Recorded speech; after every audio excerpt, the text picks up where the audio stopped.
जय श्री कृष्णा। कैसे हैं आप लोग फ्रेंड्स। आज की चर्चा जो होने जा रही है काफ़ी महत्वपूर्ण होने जा रही है, क्योंकि देखिए परम पराक्रमी राहु देव महाराज अपना नक्षत्र परिवर्तन करने जा रहे हैं। जैसे कि हम सभी लोग जानते हैं कि हमारी लाइफ को किसी भी ग्रह का जो प्रभाव है वो नक्षत्रगत 70% व्यापता है। तो ऐसी स्थिति में आपके लिए गुरु बहुत ही अति विशिष्ट कारक रोल निभाने वाले हैं। ये बहुत अच्छा समय आने जा रहा है जब राहु नक्षत्र परिवर्तन करके शतभिषा नक्षत्र से गोचर करने जा रहे हैं। शतभिषा नक्षत्र क्योंकि ये अभी तक उत्तरा भाद्रपद यानी शनि देव के नक्षत्र यानी अनुशासन में बंधे हुए थे। ये नीति न्याय और परोपकारिता के दायरे में बंध कर, क्योंकि देखिए मोस्टली क्या है कि फाउंडेशन हर चीज़ को संचालित करने के लिए मोस्टली किसी ना किसी को, अब जैसे अगर इसे देखें, एक मूसक जो है बिल्ली से डरता है, बिल्ली जो है कुत्ते से डरती है, कुत्ता जो है शेर से डरता है। मोस्टली यह जो एक के ऊपर एक नियंत्रणकर्ता बिठाए गए हैं, ये एक अनुशासन को बनाए रखने के लिए बिठाए गए हैं। अब ऐसे में राहु, देखिए यह बात यकीन जानिए कि अगर राहु पर से अनुशासन हट जाए तो राहु की कोई भी मर्यादा नहीं है और कोई भी सीमा नहीं है। राहु तेजी से इतनी ऊंचाई तक जा सकते हैं जिसको कि सहसा व्यक्ति के लिए सोचना भी मुश्किल हो जाए। तो ऐसे में देखिए यह एक ऐसा समय काल आने जा रहा है जो आपको बहुत ज़्यादा, क्योंकि राहु मेजर प्लेनेट हैं और अगर देखा जाए तो एक साथ आपके 6 भावों को देखिए प्रत्यक्ष प्रभावित करते हैं और अप्रत्यक्ष रूप से एक साथ 10 भावों को प्रभावित करते हैं। अगर कोई अन्य ग्रह इनकी दृष्टि में आ जाए फिर तो कहने ही क्या, पूरी कुंडली हो गई राहु के अधीन। ऐसे में राहु का शुभ अवस्था में आना पूरी कुंडली में, और वैसे भी आपके द्वादश भाव से गोचर कर रहे हैं, और द्वादश भाव से गोचर करने का मतलब ये है कि राहु कारक स्थान पर है। ऐसे में राहु पर कुछ विशेष ग्रहों का प्रभाव पड़ने जा रहा है, क्योंकि जिन नवमांसों से राहु गोचर करेंगे इस समय पर गुजरेंगे, उन नवमांसों का 70% आपको इफेक्ट प्राप्त होने वाला है। ऐसी स्थिति में आपके लिए चीज़ें काफ़ी ज़्यादा परिवर्तित होती हुई दिखाई देंगी, क्योंकि मेजर प्लेनेट है, एक साथ बहुत बड़ा कार्य करने की क्षमता रखते हैं, इसलिए इनका छोटे से छोटा परिवर्तन आपको बहुत ज़्यादा प्रभावित करने की क्षमता रखता है। राहु जो है आपको आउट ऑफ द बॉक्स लेकर जाते हैं, रहस्यमयी बनाते हैं और साथ ही साथ आपके गोपनीय कार्यों में आपकी मदद करते हैं। आप जितना चाहते हैं उससे ज़्यादा देने की क्षमता रखते हैं, क्योंकि राहु किसी भी चीज़ के प्रभाव में हजारों गुना वृद्धि कारक प्लैनेट माने जाते हैं। ऐसी स्थिति में आपके लिए देखिए राहु का यह शतभिषा नक्षत्र में गोचर, क्योंकि यह स्वयं का नक्षत्र है। मोस्टली अगर व्यक्ति किराए के मकान से स्वयं के मकान में जाता है तो कितनी अपार अनुभूति होती है उसे।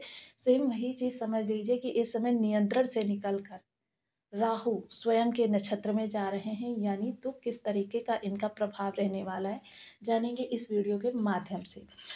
मोस्टली देखिए जो ये इनका इस समय पर जो नक्षत्र प्रभाव रहेगा वो किस तरीके से रहेगा। इस समय राहु आत्मविश्वासी, दृढ़ निश्चयी, आत्म केंद्रित, रहस्यमयी प्रवृत्ति वाले, अंतर्मुखी और आपके लिए बहुत ही ज़्यादा प्रभावशाली व्यक्तित्व के स्वामी बनाने वाले हैं। देखिए अब व्यक्तित्व तो नहीं कहा जा सकता यहाँ पर, क्योंकि ये द्वादश भाव से गोचर कर रहे हैं। हालांकि देखिए इसकी थोड़ी सी झलक आपके व्यक्तित्व पर भी देखी जाएगी मोस्टली, क्योंकि राहु जो है समस्त भावों को नियंत्रित करने का कार्य करते हैं। इस आधार पर 6 भावों की चर्चा करेंगे और चर्चा करेंगे नवमांसगत। तो बने रहिए हमारे साथ इस वीडियो में एंड तक, आपको बहुत कुछ जानने के लिए मिलेगा। वीडियो बहुत ज्ञानवर्धक होने वाला है। यदि आपके लग्न में 12 नंबर बना हुआ है तो ये राशिफल आपके लिए है। यदि कुंडली में कहीं भी चंद्रमा के साथ 12 नंबर बना हुआ है तो ये राशिफल आपके लिए। कुंडली ना होने की स्थिति में आप इसे नाम राशि से भी देख सकते हैं। यदि अभी तक आपने अपने इस चैनल को सब्सक्राइब नहीं किया है तो प्लीज़ सब्सक्राइब कर लीजिए, वीडियो को लाइक कर दीजिए, चैनल को शेयर कर दीजिए। इससे होगा क्या कि हमारे आने वाले हर वीडियो की नोटिफिकेशन मिल सकेगी आपको सबसे पहले। एक प्यारा सा कमेंट करना बिल्कुल ना भूलें। कमेंट से हमें बहुत मोटिवेशन मिलता है, हौसला मिलता है और ये पता चलता है कि आप और क्या जानना चाहते हैं। तो देखिए राहु क्योंकि द्वादश भाव में बैठे हुए हैं और राहु बहुत महत्वपूर्ण प्लेनेट होते हैं, और अब क्योंकि देखिए इस समय पर यह अब शतभिषा नक्षत्र से गोचर करेंगे, जो कि इनका स्वयं का नक्षत्र है। और ये लगभग पिछले 7 साल पहले ऐसी स्थिति बनी थी जब इन्होंने स्वयं के नक्षत्र से गोचर किया था।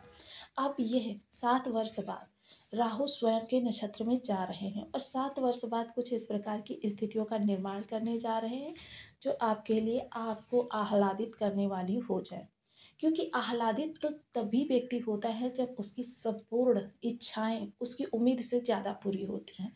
तो यहाँ पर देखिए राहु जब द्वादश भाव से गोचर करेंगे तो इनका जो प्रथम नवमांश होगा वो धनु होगा।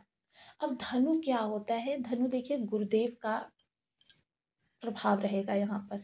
और गुरुदेव मोस्टली देखिए कोई ग्रह किसी जगह पर दिग्बली होता है, किसी जगह पर कारक होता है और कहीं पर अति विशिष्टकारी होता है। अब यहाँ पर क्योंकि राहु जो है शुक्र के स्थान पर है, द्वादश भाव में शुक्र को अति विशिष्टकारी माना जाता है, चतुर्थ में शुक्र को अति विशिष्ट कारक माना जाता है। तो यहाँ पर जो राहु हैं यह एक तरीके से शुक्र केतु की राशि है, क्योंकि शुक्र और केतु दोनों ही इस स्थान और राहु केतु की दृष्टिगत है। यानी कि अगर कहें इन्होंने विपरीत राजयोग बनाया है तो ये गलत नहीं होगा। ऐसे में आपको विदेश संबंधी कार्यों में काफ़ी ज़्यादा लाभ होने वाला है। तो अब हम नवमांश की चर्चा कर रहे थे। तो नवमांश जो रहेगा, पहला नवमांश रहेगा धनु का, यानी आपके जो कर्म की राशि है और आपके लग्नपति की। तो इसका विशेष सीधा सीधा प्रभाव जब राहु पर पड़ेगा, राहु को नियंत्रित करने का सबसे ज़्यादा अगर कोई पावरफुल प्लेनेट माना जाता है तो वह गुरु। ऐसे में आपकी आध्यात्म में विशेष आस्था बढ़ती हुई देखी जाएगी। आप एकदम से परिवर्तित होते हुए देखे जाएंगे कि मतलब आपके मन में किसी व्यक्ति विशेष के लिए, किसी गुरु विशेष के लिए, किसी मतलब ये गुरु आपका कोई ज़रूरी नहीं है आध्यात्मिक गुरु ही हो, आपके कार्य से संबंधित भी कोई आपको इस समय पर गुरु प्राप्त हो सकता है। उसके प्रति आप बहुत ज़्यादा निष्ठावान हो सकते हैं। यह आपके अंदर बहुत रहेगा और आपकी परोपकारिता की प्रवृत्ति बढ़ेगी, दृढ़ता बहुत ज़्यादा रहेगी। मसलन इस समय पर अगर आपने मन में ठान लिया कि मुझे 24 घंटे इस कार्य को करना है, फिर चाहे नीचे की धरती ऊपर चली जाए, ऊपर का आकाश नीचे आ जाए, लेकिन आप अपनी बात से टस से मस नहीं होने वाले। पूर्ण दृढ़ता, आत्मनियंत्रण और केंद्रीय भावना के साथ आप अपने कार्य को आगे बढ़ाते हुए देखे जा सकेंगे।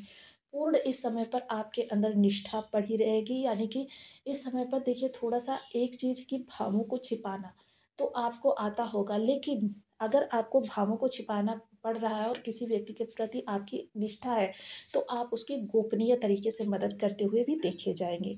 साथ ही साथ कुछ ऐसे निवेश भी करेंगे कि जो निवेश आपको आगे चलकर फ्यूचर में काफ़ी अच्छा लाभ प्रदान कर सके। यह आपकी सबसे अच्छी क्वालिटी इस समय पर कही जा सकती है। चीज़ें बेहतरीन तरीके से परिवर्तित करेंगे और थोड़ा सा रहस्यमय तरीके से काम करने की आदत डालेंगे, क्योंकि रहस्यमय बनाना इस समय राहु का कार्य होगा। और वहीं गुरु इस समय आपको सोचने समझने की पावर प्रदान करेंगे, आपके ज्ञान को एक और स्टेप प्रदान करेंगे, जिसकी वजह से आपकी कार्य की दक्षता जो है थोड़ी सी बढ़ सकती है। ऐसे में वो लोग जो किसी शिक्षण संप्रदाय से जुड़े हुए हैं, शिक्षण संस्थान से जुड़े हुए हैं, ऐसे लोगों के लिए ये बहुत अच्छा रहेगा। या शिक्षण के अलावा अगर आध्यात्मिक किसी गतिविधि से जुड़े हुए हैं तो भी आपके लिए बहुत अच्छा समय काल है। विदेशों से जुड़कर कुछ करना चाहते तो बहुत अच्छा काल है। दूसरा जो नवमांश रहेगा वो रहेगा मकर का। मकर क्या है? मकर है शनिदेव महाराज।